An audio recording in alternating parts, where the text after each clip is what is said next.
आणि या प्रकरणातले सगळे आरोपी अद्यापही फरारच आहेत। हे बघा, हा जो प्रश्न आहे, सनगाव गावामध्ये जे वकील आपले आहेत ज्ञानेश्वरी अंजान यांच्यावर जी मारहाणीचा प्रकार घडला, हा प्रकार परिस्थिती काय आहे आणि कशा पद्धतीने घडला याची सुद्धा मी जाऊन चौकशी करणार आहे। मी भेटणार आहे त्यांना। आणि तुम्हाला जर सांगायचं झालं तर काही माध्यमांनी असं पण दाखवलेलं आहे किंवा सोशल मीडियावर कोणी स्पेशल फेसबुकला पोस्ट बघितल्या मी काल, की माझ्या विरोधात सुद्धा सांगितलं आहे की हे बजरंग सोनवणेंचेच कार्यकर्ते आहेत। मला मतं करणारा सर्व संबंध बीड जिल्हा आहे आणि हे दोन्ही ज्यांनी आरोप केला आहे, ज्या महिलेनी, ज्या वकिलांनी, ती वकील महिलासुद्धा माझी नातलग आहे आणि ज्यांच्यावर केला आहे आरोप त्याच्यातले सुद्धा काही जण, जे 10 लोक आहेत त्याच्यातले सुद्धा काही लोक माझे नातलग आहेत। हे दोन्ही त्यांचं घरातलं किंवा त्यांच्या भावकीतलं भांडण आहे, त्याला काही राजकीय रंग देणं किंवा वेगळ्या प्रकारचा रंग देणं कुणी करू नये।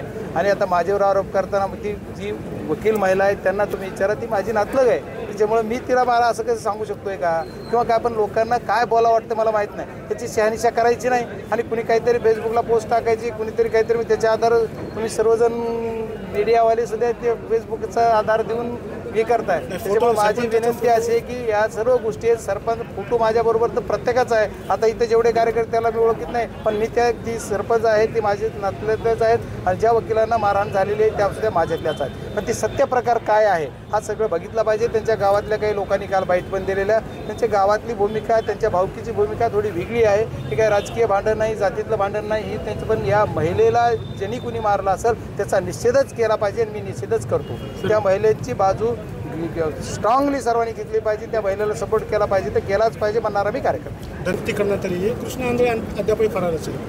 हे बघा, शासनाला ज्या ज्या काही घटना करावं वाटत असतील त्या पद्धतीने शासन करत असेल असं आम्ही समजतोय। कारण आज आम्ही एखाद्या प्रत्येक गोष्टीवर कुठली जर एखादी प्रतिक्रिया दिली तर त्याचा अर्थ असा होतो की शासनाला या गोष्टीमध्ये आम्ही जे करतोय त्याच्या उलटच बोलतात विरोधी पक्ष। त्याच्यामुळे शासनाने ही का नियुक्ती केली, खरं माझ्यापेक्षा जास्त शासन सांगू शकते त्यांना आता नवीन नियुक्ती करण्याची का गरज भासली, आणि जुन्या जे आहे ते कृष्ण आंधळे आणखी 4 महिने झाले तरी सापडत नाही, याचंही कारण कळत नाही।